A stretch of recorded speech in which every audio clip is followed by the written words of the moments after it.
Size ne göstereceğim? Dün aklımıza geldi, baktık. Bakın şimdi 2 tane küçücük bunun fırın tepsisi var içerisinde. Tamam, okey, her şey yolunda. Peki ben kek pişirecek olursam neden ızgarası yok? Yani bunun ızgarasının olmaması gerçekten normal mi? Ben daha hayatım boyunca hiç böyle küçük fırınlarda bile ızgarasız bir fırın görmedim. Kek pişireceğim. Nerede bunun ızgarası? Bugün gidip bunu konuşacağım. Dün akşam geç bir saatte bu televizyonu getiren beyefendi vardı ya. O geldi ve televizyonun kurulumunu yaptı. Neymiş efendim, bu televizyonun inçi midir, vinçi midir düşük olduğu için servis gelip takmıyormuş. Kendileri yapıyorlarmış. Neyse, televizyonumuz da böyle kurulmuş oldu. Şu sehpanın üstüne koyduk dün akşam kız kardeşimle birlikte. Oturduk şuraya ve film izledik. Yani koltuksuz bir evde olmak gerçekten çok zormuş. O sandalyelerde de uzun süre oturunca insan rahat edemiyor. Şu lambaderayı de bugün götürüp geri vereceğim. Bir de bunun yerine ne alacağım, bak göstereyim size. Şimdi malum benim banyoda dolap koyacak bir yerim yok. Çünkü küçük bir banyo. Deterjanlar, şampuanlar da şurada duruyorlar. Dedim ki kendimce, orada bir raf görmüştüm. Tam şu kapının arkasına uyacaksa bugün şimdi ölçü alacağım. Gittiğim zaman buraya bir raf bakacağım. Şöyle katlı.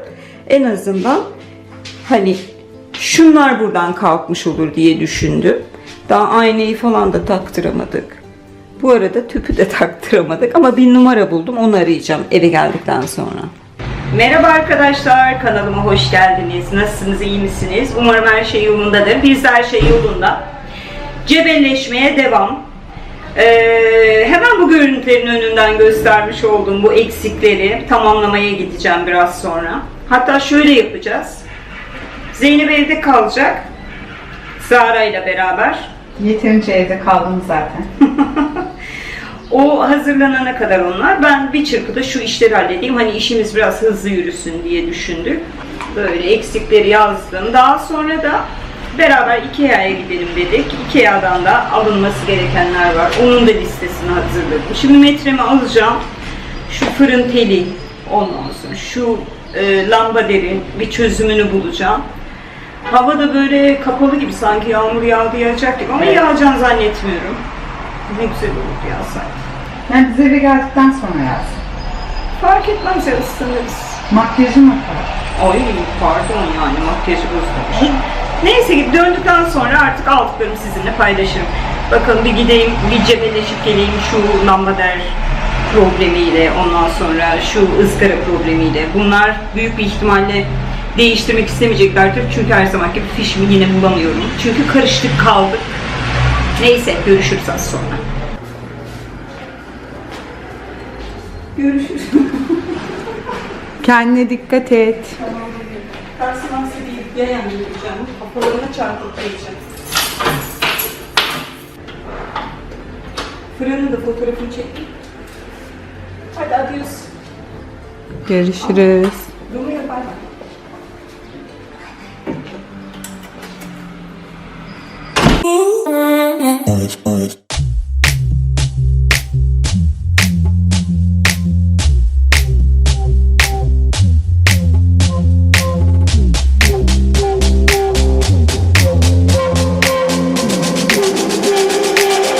Alışverişi yaptım. Geldik eve. Zeynep sağ olsun videomu çekti. Yine buradayım. Yine burada. Şey yapacağız. Asistanım olacak. Bana yardımcı olacak. Hem böyle fiyatları vereyim. Bütün almış olduklarım, gösterecek olduklarım hepsi 350 TL tuttu. Aslında bu kadar hesaplamamıştım ama neyse, hayırlısı olsun. Şöyle Papila'nın bir tava setini aldım. Bir tane tenceresi var içerisinde. Bir tane de tavası var. 72 lira 50 kuruş, 2019'un fiyatıymış. O yüzden kaçırmak istemedim. Çünkü pilav yapıyoruz değil mi? Bir şeyler yapacağız. Sürekli yemek yapıyoruz. Yapamıyoruz. Tüp takılmadı ama ihtiyaç olacak yani. Bir alabilir miyim? Tabii ki. Buyurun. Thank you. Şöyle bir tenceresi var. Çok şık, baksanıza. Kırmızı olsun. Ne derler ona? 3 kuruş fazla olsun. Kırmızı olsun. Şöyle bırakayım buraya. Buyurun. Bir tane de şöyle tava. Güzel. Yaklaşık 24 santim civarında ama derin. Bence güzel kullanılır yani. Şunu da şöyle koyayım. Bir de yine hiç ölçü almadan bunları gördüm ve çok beğendim. Tanesi 16 kusur TL'ydi bunun. Şöyle kapaklı, şuraların ahşapları var. Görür görmez bayıldım zaten.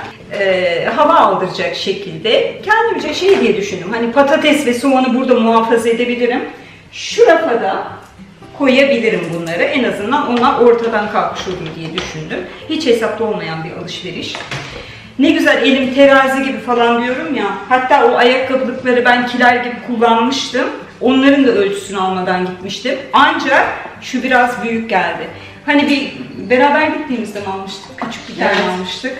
O da çok küçük lıngır lıngır kalmıştı. Şunu bir deneyeceğim bakalım nasıl olacak. Yani biraz büyük ama bir çaresini bulabilirim diye düşünüyorum. LED lambalar aldım. 6 tane şöyle. Tanesi 10 liradan.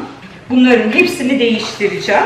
Bir tane havan aldım. Görüntüsü çok hoşuma gitti. Hem görüntüsü güzel hem kullanabilirim. Buraya dekoratif olarak da koyacağım bunu. Sonra 4 tane pil aldım Panasonic'in. Burada dikkat etmek lazım. Hiç bilinmedik bir marka var. Dörtlü pakete koymuşlar ve onun fiyatı 7 lira 50 kuruştu.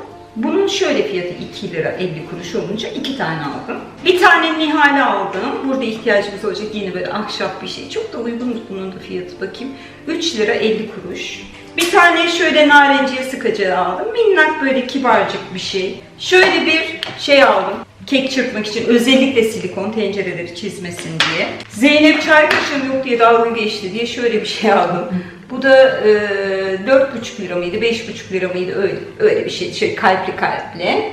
Tuzluk baktım. Ya ben anlamıyorum bu insanları. Tuzluk yapıyorlar. Ne güzel beyaz renkte böyle metal tuzluklar var. Üstünde gülen yüz var. Yani çok mu zor diyorum ya. Sade yapmak. Sade yapmak bu kadar zor mu? Hepsini bıraktım. En sonunda şunları aldım. Bunların da hiç böyle modası geçmeyecek, sofralarda şık bulunabilecek. Paşa Bahçeli'nmiş. Bunu eve geldikten sonra gördüm. Yine şöyle 2 tane plastik kap aldım. Bunların içerisine deterjanlarımı koyacağım. Bunları orada ölçtüm. Gayet uygunlar. Bunları banyonun kapısının arkasındaki rafa koyacağım. Bunları orada denettim. Şöyle 4'lü bir priz aldım. Bir de 3'lü bir priz aldım. Gelelim şuna. Bu fırının ızgarası yokmuş. Dediler ki açıldığı için biz bunu geriye alamayız. Orada biraz böyle sinir katsayımım yükseldi. Olmaz dedim yani ben daha hayatım boyunca siz hiç gördünüz mü? Küçücük bir fırında olsa şöyle bir ızgarası oluyor. Diğer ızgaraları deniyoruz. Onlar da olmuyor. Dedim ki en azından bana ızgara bulun. Hani ben bu fırını kullanmaya devam edeyim. Bordo renkli vardı bir tane. Değişim de yapamayacaklarını söyleyince beyefendi diyor ki bunların ızgarası yok. Hakikaten yokmuş o fırının, yani şu fırının görkemlinin ızgarası. Bana diyor ki şey yap, hani kelepçeli kalıpta falan borcamda bir şey pişirsem nasıl pişireceğim dedim. Çocuk diyor ki nasıl pişireceksiniz? Fırın tepsisinin üstüne koyacaksınız. Sen dedim eve gidince bugün annene bir sor. Fırın tepsisinin üstüne borcam koyularak pişiyor mu diye. Ondan sonra konuş dedim. Gitti şöyle bir ızgara buldu. Fırın tepsisi ızgarası değil bu. Çok da kaliteli bir şey değil. Ama ne yapayım işimi gördü yani en azından ızgaram olmuş oldu. Bir tane şöyle raf aldım. Ikea'dan almıştım ya ben. Ne kadar pahalı almıştım oradan biliyor musun? Şu 45 lira. Böyle. Devam ediyor. Bunun işte üstüne plastikleri koyacağım. Deterjanları falan koyacağım. Ortadan kaldıracağım. Katyacığım ya şu lambaları alabilir miyim? O lamba der, canım lamba der.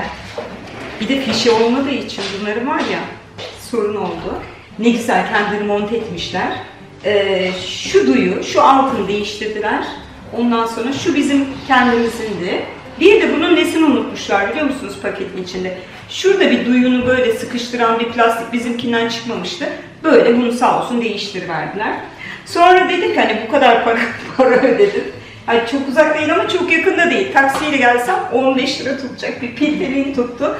Dedim ki oradaki görevli çocuğa ben bunları yayan kendim götürebilirim. Dedik ablacığım ben yardım edeyim. Eviniz nerede işte tarif ettim falan. Beraber getirdik. Sağ olsun orada çok işe yaradılar. Yani sorunumuz da çözülmüş oldu. Artık bunları bir yıkayacağız. Şimdi de Ikea'ya gideceğiz. Ikea'daki ihtiyaçlarımı gidereceğim.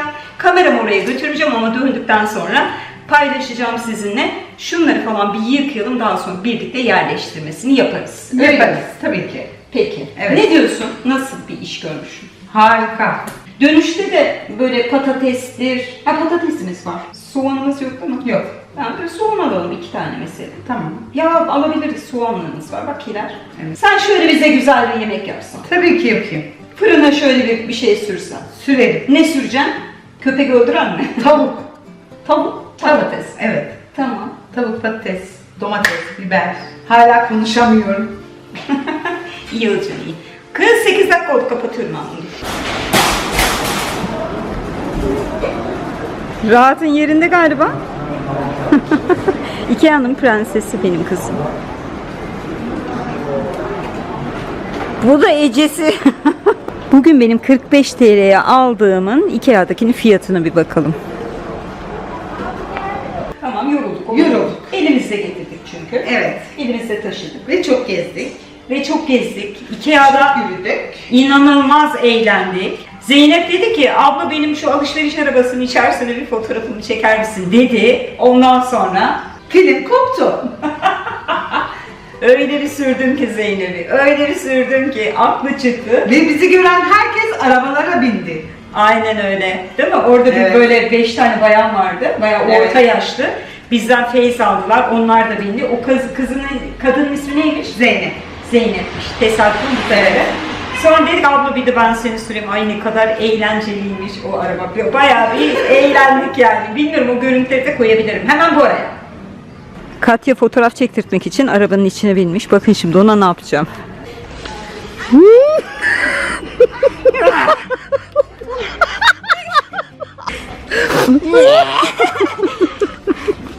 Nasılmış? Harika. Bulaşıkları yıkayacağım mı? Ay Zeynep, Hepsini yıkayacağım.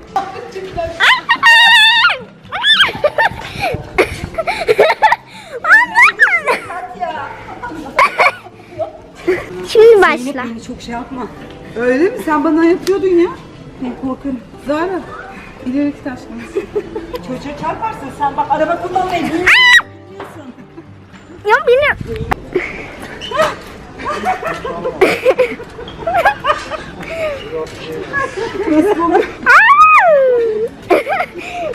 İnsanlar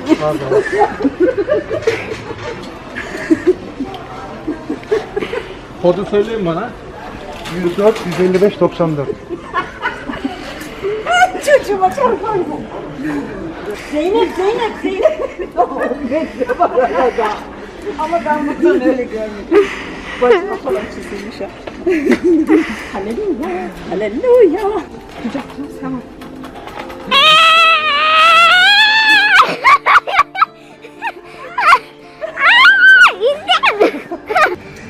Şimdi alışverişimi sizinle paylaşacağım. Ikea'nın olduğu alan Antalya'da büyükçe bir alışveriş merkezi. Orada Laura Bella diye bir mağaza var. Genel anlamda tekstil ürünleri satıyor. Oradan böyle 2 tane yastık aldım. Bunlar silikon elyaftan ve bambudan üretilmiş. Orada dokundum, gayet güzeldi yastıklar. Bunları bu evde mi kullanırım, orada mı kullanırım? Hani kendi evime mi götürürüm bilmiyorum ama şimdilik böyle bir duracak. Daha sonra alt katında Migros vardı. Oradan bir tane şöyle bir müsli aldım. Bir tane de yulaf ezmesi aldım. Bir de bal almıştım. Nerede? Önümde. Ha önümde. Evet. Bir tane de bal aldım. Çünkü canım acayip bir şekilde bugün sabah böyle müsli istedi. Daha sonra yolda gelirken kiraz aldım. 1 kilo. Kilosu 10 liraymış. Bilmiyorum sizin oralarda ne kadar, bir yazın bakalım. Tavan aydınlatmaları aldım. Şu 2 tanesi bu oda için. Bu tabi aydınlatma değil, aydınlatmanın kablosu oluyor. Bu siyah da kızların kendi evindeki çocuk odası için. Denizli'den kız kardeşimizin storylerde Ikea'ya gittiğimiz görünce 2 tane sipariş verdi. Bir tane şöyle bir mantar hediye aldım ona. Bu Nihal'e galiba. Bir de bardak altlığı aldım. Bunları Zeynep götürüp Yeliz'e verecek, teslim edecek. Romeo'nun biliyorsunuz faraşını ben buraya getirdim ama gel git yapmak istemediğim için bunu kendi evime aldım. Bir tane şöyle Vardage'nin patates, elma soymak için aparatını aldım. Başka bir tane şöyle hardallı renkli. Tam bu şöminenin yanındaki benim tekli berjerim var ya, onun üstü için. Ne vakittir böyle hardal bir yastık kılıfı arıyordum. Onu buldum. Onu aldım. Bunların hepsinin linkini bulursam videomun altına bırakacağım. Bilginiz olsun. Buradaki banyo için şöyle 2 tane ayaklık aldım. Bunun tanesi 5 lira. Bu da 5 lira. Bir de bunun için de raf aldım. Biliyorsunuz ben banyo dolu yaptırmayacağım oraya. Aynanın hemen altına şöyle bir raf taktıracağım. Burada da işte artık bir şeyler muhafaza ederiz. Bakalım aslında hiç fırçalarını açıkta koymak istemiyorum ama bakalım. çamaşır makinesinin üzerine yine bu ucuzlukçudan böyle bir dolap gibi bir şey bulursam, şöyle minyatür, sadece diş fırçalarını koyacak kadar almak istiyorum. Tekrar gittiğimde bakacağım. Biz bir de hani ne yapalım dedik? Tavuk patates yapalım dedik ama fikrimiz değişti. Çünkü biz Ikea'da karnımızı doyurduk.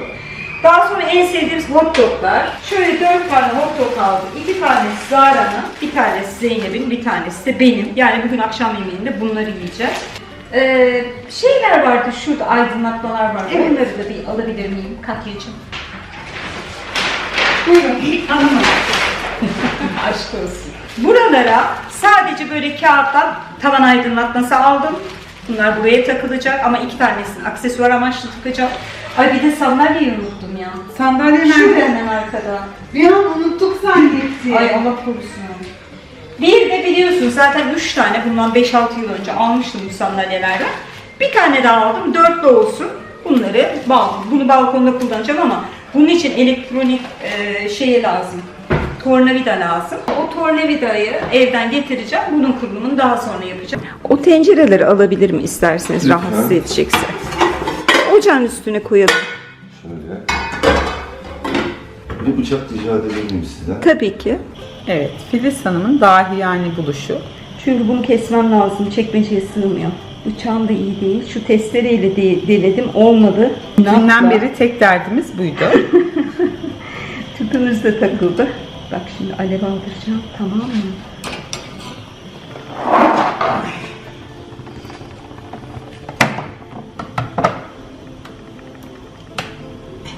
Hayata karşı inadım. İlla o çekmeceye sığacağız. Sığacak. Başka çaresi yok. Oturup ağlayıp ne yapsam demektense. Bir de kestik, bereledik, geriye de almazlar. Evet. Tabii maske taktım arkadaşlar. Siz böyle bir şey yaparsanız maskesiz sakın yapmayın. Çünkü plastik acayip kokuyor. Şimdi sığdı çekmeceme. Yerleştirebiliriz artık. Gelen tüpçüden su da aldık. Ben pompadan pek anlamadığım için onun montajını da Zeynep yapıyor. Ben yıkadım. Yıkamasının temizliğini ben yaptım. Şimdi takacağız bakalım. Heyt be. Çok sosyal olmadı mı ev? Evet. Bir damacana evi değiştirdi. Tam şöyle kapının arkasına koyacağım bunu. Böyle olacak. Ondan sonra bakın deterjanları bu aldığım kutulara koydum. Çok da güzel oldu. Bunları da orada ölçerek aldım. Şöyle kapatabiliyorsunuz, açabiliyorsunuz. Şöyle orada denedim. 2 tanesi üst üste giriyor. Bunlar hem beyazlar hem de renkliler için evdeki olan deterjanda hatırlarsınız. Tip top raf aynen bu şekilde oldu. Tam buranın ölçüsünde. Bence burası epeyce bir derler toplar. Kapı ya da engel değil. Açılabiliyor ya da kapanabiliyor da bu kapı pek durmuyor. Önüne bir şeyler koyuyoruz. Aynı zamanda buraya bir çözüm bulmak istiyorum. Çünkü ben diş fırçalarını, diş macunlarını biliyorsunuz pek ortalıkta sevmem. Buraya böyle plastik o ucuzlukçuya bakacağım. Ve dolap gibi bir şey bulursam onu da buraya koyacağım ki diş fırçaları, diş macunları böyle ortalıkta bulunmasın. Şu kocaman televizyonun kartonunu da dedik ortadan kaldıralım. Şey dedi çünkü televizyoncu, 6 ay boyunca bunu sakın atmayın, dursun. Aman bir aksilik çıkmasın da yeter ki. Şimdi Zeynep biraz bazanın altını düzenliyor. Şunlar da TT Net'in Zeynep'ciğim, bunlar da girecek. TT Net diyorum ya. Her neyse işte şuraya bıraktım ben. Aha, aynen o şekilde. Ben açtığım zaman yazılar düzgün doğru olsun. Tamam, süper.